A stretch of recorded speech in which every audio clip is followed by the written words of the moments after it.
The company DnDWow asked me they could send me some of their products so that I could play with them, have a look at them, and maybe show them in one of my videos. And I said, sure, why not? There's always room for more dice and fancy things in my collection. So in this video, we're gonna look at some products from DnDWow, and they're dice. So we got this set here, shiny and glittery. I don't know what that specific name. I'm sure you can find them on their website. Yeah, I mean shiny dice. I've seen glittering so much, maybe not so often. Material, nice, sturdy, no problem there, pretty standard. But they are full of stars, aren't they? And they're all pretty well. And we got this. It's a standard. It's a standard D&D kind of set, even with the percentile dice, and it's a nice new ones of colors. Pretty sweet. What do we have in this bag here? Dice, I guess. Hey, I'm all for like dice that look crazy and fun and interesting. But then I also want them to be functional. I also want to be able to read them immediately, intuitively. I don't have to look twice at a die. Otherwise, well, if it's just for the beauty, I can buy a little figurine or something. And these dice are kind of neat, kind of cute. As you can see, they're all on the sides, and they still have different amounts of sides, as indicated by these pegs, so that they will stand on one side and showing one number. And it is that some read pretty well, but the higher you go in the number of sides, so the D4, where is it? See, that's another little detail. It's not obvious which one is which. You will need to separate them or color them. So here you got the D4, and it's pretty readable, and also better than the Deadly Caltrop of Doom, which is the classic pyramidal D4.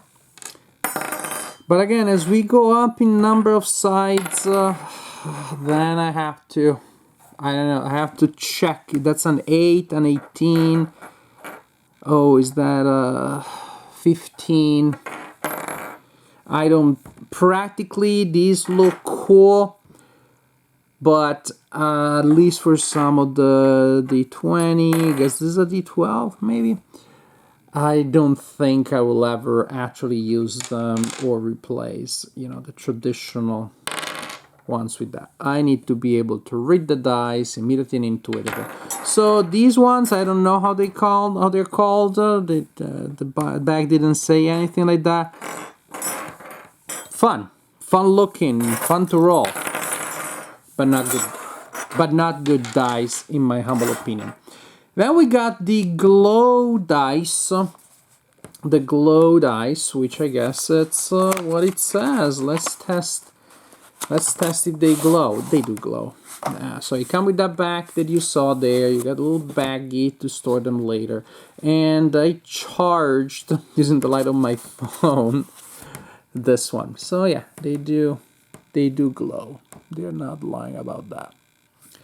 And these are actually pretty heavy metal dice. So the novelty of the glow dice, I think, is pretty cool.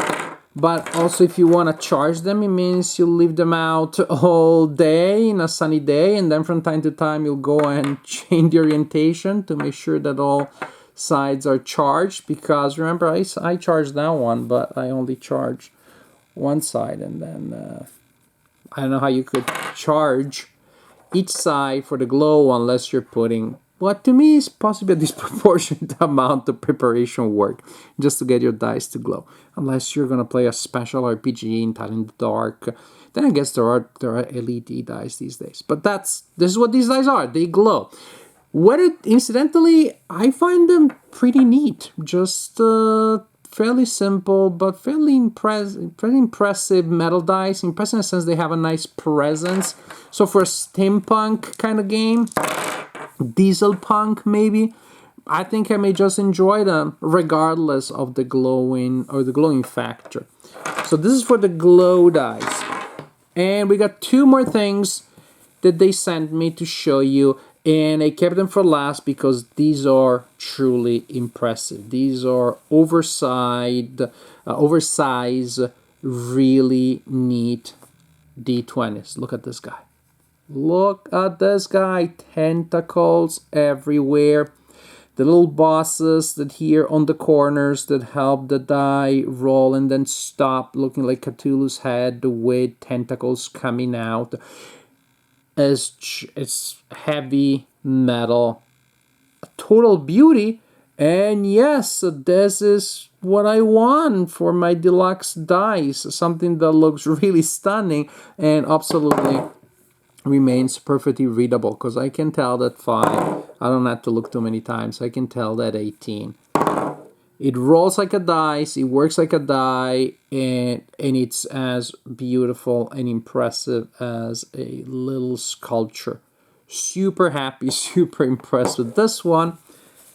And then we got this other guy that has the same idea. Again, I guess the Cthulhu theme really works. Well, a lot of us like that, but with a different color scheme and a darker background, which actually makes it even more readable. Oops. So these two kind of Cthulhu dice, they take the headlines. They're really nice, really impressive. I'm definitely happy to have them in my collection. So I hope that I was able to give you a sense of some of the things that DnDWow produces, and some of the things I guess that they're most proud, because these are the ones that they send me as samples of what they do. And well, I got some more dice in my collection now.